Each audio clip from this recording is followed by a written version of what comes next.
Subscribe कीजिए आपके अपने YouTube channel education for CBSE को और बेल आइकन को दबाइए ताकि आप अपने लेटेस्ट वीडियो सबसे पहले देख सकें। हेलो बच्चों, आज की इस वीडियो में बात करने वाले इलेक्ट्रिसिटी चैप्टर के बारे में। ठीक है, तो ये जो मेरा वीडियो है बेसिकली आप लोग को 10 मिनट के अंदर माइंड सेटअप करेगा, जिसके थ्रू आप लोग को एग्जाम में कोई भी क्वेश्चन कैसे अप्रोच करना है और किस तरह उसे एक्सप्लेन करना है आप लोग जान जाएंगे। ठीक है, सीख जाएंगे।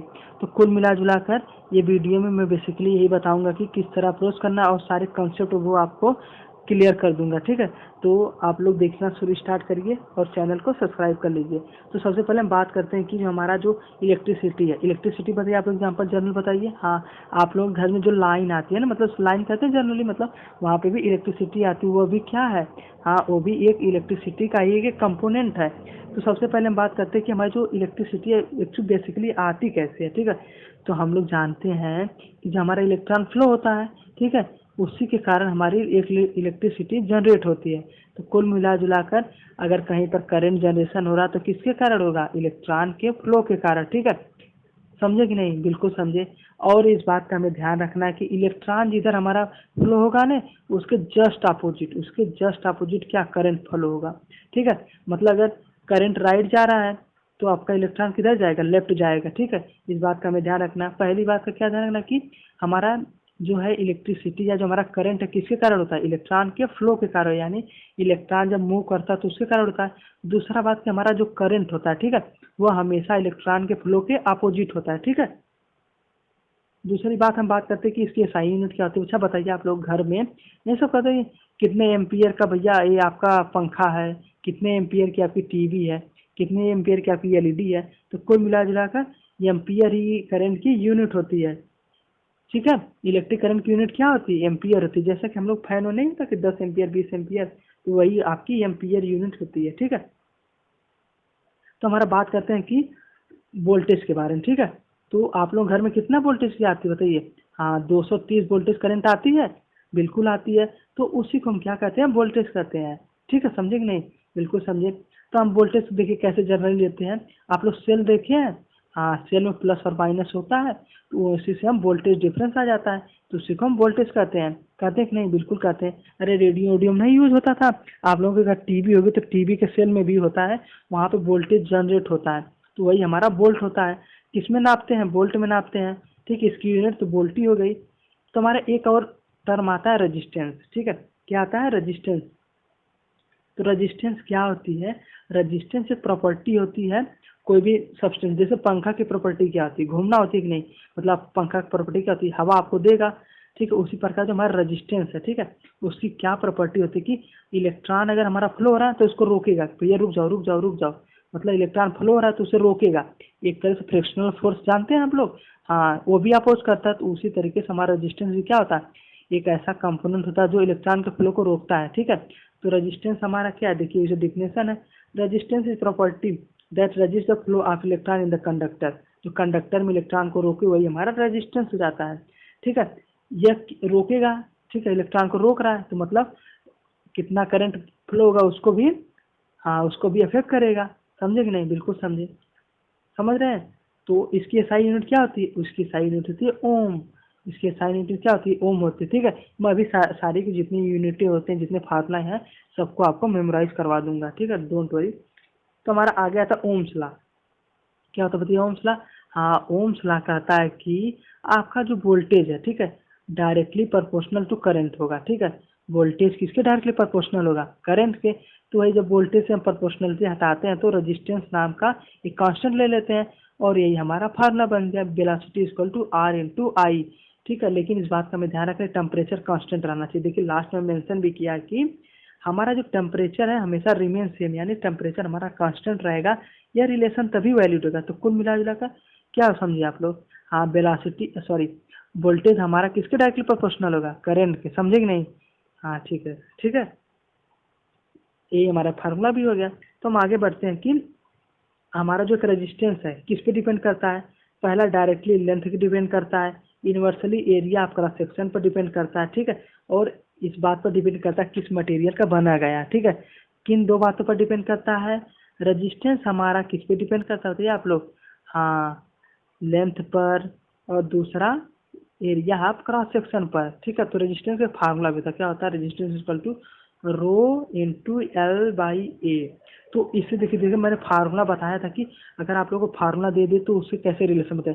अच्छा, रेजिस्टेंस को हम डायरेक्टली प्रोपोर्शनल टू किसके लिख दें, एल लिख दें, और रेजिस्टेंस को इनवर्सली प्रोपोर्शनल टू एरिया लिख दें, तो हो जाए कि नहीं। तो वही आप लोग अपने लैंग्वेज में भी लिख सकते हैं, या ये फार्मूला आप लोग याद कर लीजिए। आप लोग जब से अच्छे को याद हो जाते। अब कोई पूछेगा सर ये क्या है, इससे हम बेसिकली रो कहते हैं। क्या कहते हैं, रो। रो मतलब यहाँ पे होता है रजिस्टिविटी, ठीक है। क्या होता है, रजिस्टिविटी, आप लोग समझे। रो मतलब क्या होता है, रजिस्टिविटी होता है। यह भी मटेरियल की प्रॉपर्टी बताता है, ठीक है। लेंथ और एरिया तो हमने देख ही लिया। एक और नहीं टर्म था कि मटेरियल ऑफ कंडक्टर, तो रो हमारा क्या बताता है कि किस मटेरियल का बना है, ठीक है। वो बातें आप लोग बड़े होंगे तब जानेंगे। तो समझ गए बेसिकली कि रजिस्टेंस किन बातों पर डिपेंड करता है। समझ गए, बिल्कुल आसान है। वही हम बात करते हैं कि जो हमारा रजिस्टेंस है, इसको अगर हम सीरीज मतलब कि एक रजिस्टेंस, फिर दो रजिस्टेंस, फिर तीन रजिस्टेंस, ठीक है। मतलब ये R1 रजिस्टेंस है, ये R2 रजिस्टेंस है, R3 रजिस्टेंस है, ठीक है।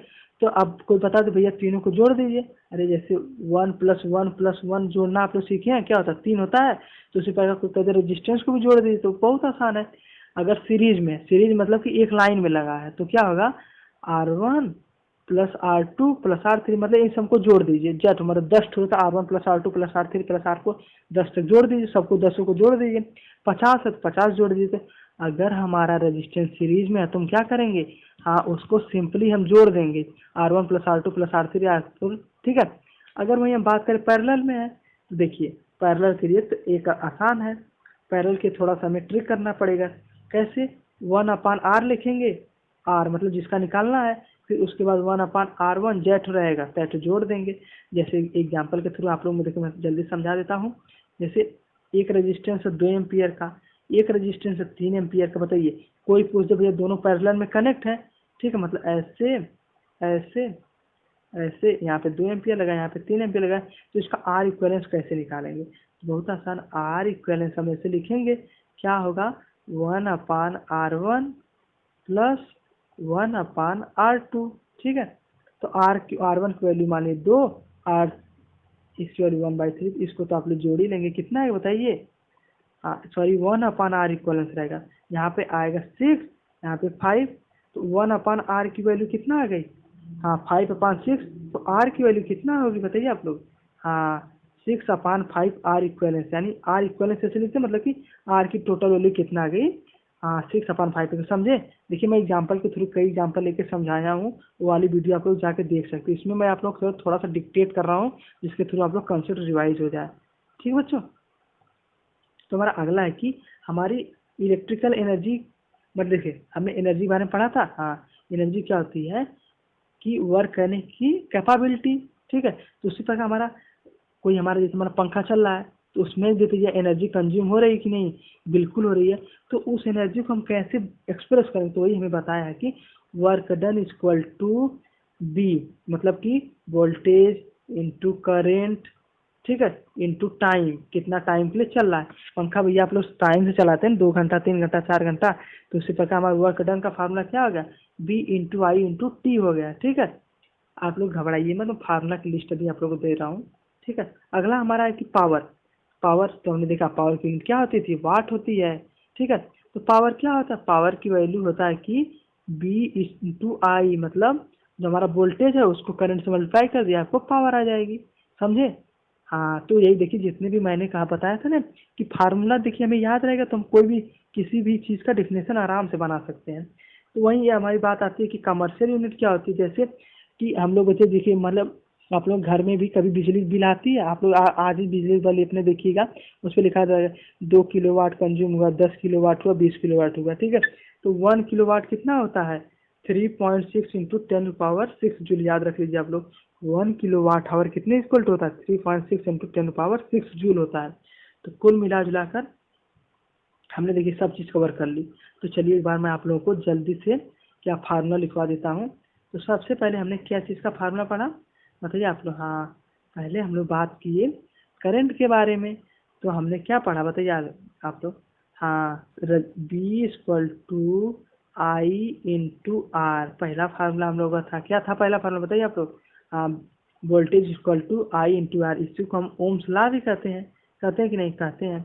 ठीक है, दूसरा हमने पढ़ा था कि सीरीज में क्या होता है, हाँ बताइए आप लोग, सबको जोड़ देते हैं R1 plus R2 plus R3 plus R4, और पैरेलल में 1/R, मतलब जिसका इक्वेलेंस निकालना है, ठीक, तो 1/R1 प्लस 1/R2, जेट रहेगा तो जोड़ देंगे। ठीक है, और दूसरा हमने पढ़ा कि क्या इलेक्ट्रिकल की एनर्जी कितना होता है, हाँ बिल्कुल सही, वर्क डन कितना होता है, बे क्या होता है, हाँ बिल्कुल सही, बी इंटू वोल्टेज इंटू आई इंटू टाइम, कितना टाइम तक कोई आपका कंपोनेंट कंज्यूम कर रहा है, और इसकी यूनिट क्या होती है, वाट होती है, किसकी यूनिट होती है, पावर की। ठीक है, पावर का एक फार्मूला और होता है B into I, B into I. ठीक है, क्या होता है बताइए आप लोग, बी इंटू आई।